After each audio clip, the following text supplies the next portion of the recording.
Hey everyone, we're going to get started in a minute, but if we could remind everyone to please mute your microphones as you participate, that would be much appreciated. Thank you.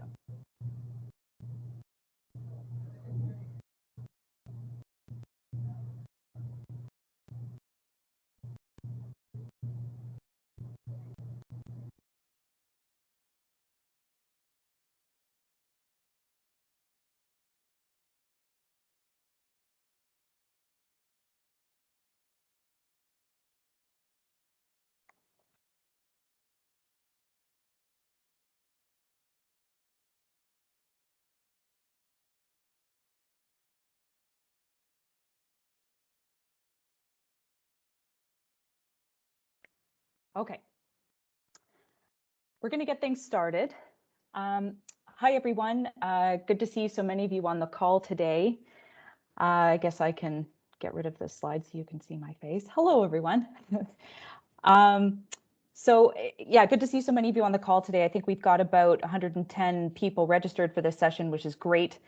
So like I said, first ask that everyone will mute their mics and keep their mics muted for the duration of the presentation.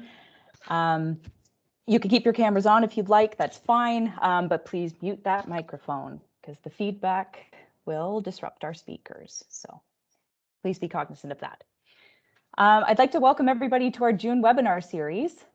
Something a little different for the CA workshop. We're so excited to bring you an extra bit of content to kick off the operating season, especially this particular topic because it's been highly requested via workshop surveys for the last few years. So I am here with David Orr, my fellow workshop co-chair and the Senior Specialist of Enforcement with Credit Valley Conservation.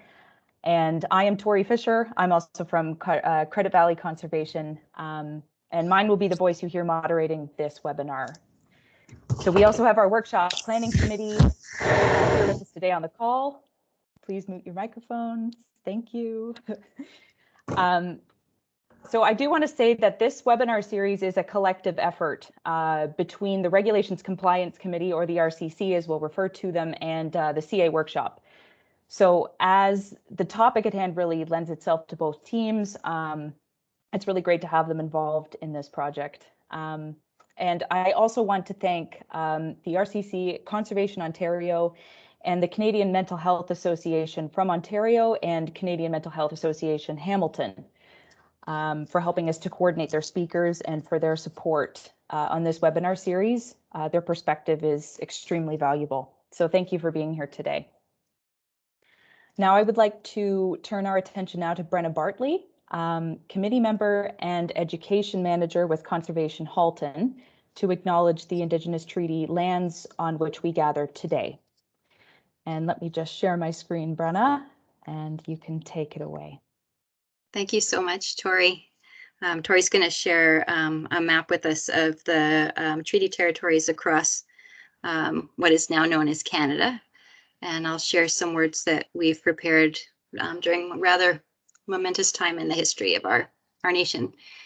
So as we gather together virtually today across what is now known as Canada, we want to first turn our minds to acknowledging the many Indigenous nations on whose traditional and treaty territory we live and work. We encourage you to look beyond the government resources for more information on traditional and treaty relationships specific to your area. As a collective, we recognize and deeply appreciate the relationship, past and present, that Indigenous nations have with the lands and waters. We acknowledge and honor that Indigenous historic and current practices of land stewardship have created the clean waters and healthy forests, meadows, and wetlands that benefit and enrich the lives of all Canadians. In the spirit of Dish with One Spoon Treaty. All his clothes off. Sorry, can you please mute your mic? In the spirit of the Dish with One Spoon Treaty, under which many of our lands operate, we recognize our own responsibility to protect and steward the environment for future generations. We also recognize and affirm our responsibility to uphold the 94 calls to action of the Truth and Reconciliation Commission through our work and support the work Indigenous peoples are leading across Turtle Island. Together, we must show solidarity against systemic racism in our communities, in our homes, and in our workplaces. Nyawe, miigwech, tiawe, Marcy, Nimanut. Thanks, Thank you, Tori. Brenna. Thank you very much, Brenna. A few housekeeping items to share with everyone now during this webinar. So we do have a public chat feature, which is available in this webinar. You can utilize that for general conversation, but also for question and answer. Our speakers will be answering a few questions at the end of each presentation segment, and again at the end of the webinar, time permitting for all of those circumstances. So please type your questions in the chat feature. And if you can address the questions to specific speakers, that'll help us kind of direct your questions when we come to that portion.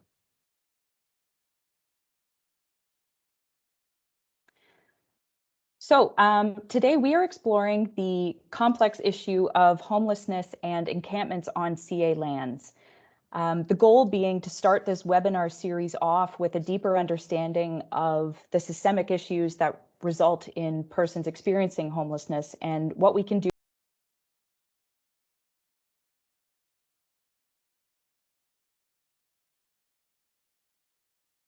like to take a look at the RCC committee as a collaborative partner in this, who they are, what they do, how to get involved, and the resources and training opportunities they provide.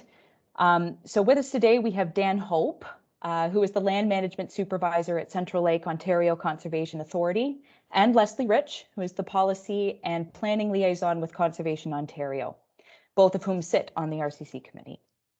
We're lucky to have Leslie here with us as well because she's going to give us an update on the CA Act revisions that are currently making their way through the consultation process. So that will follow Dan. So without further ado, I'm going to hand things over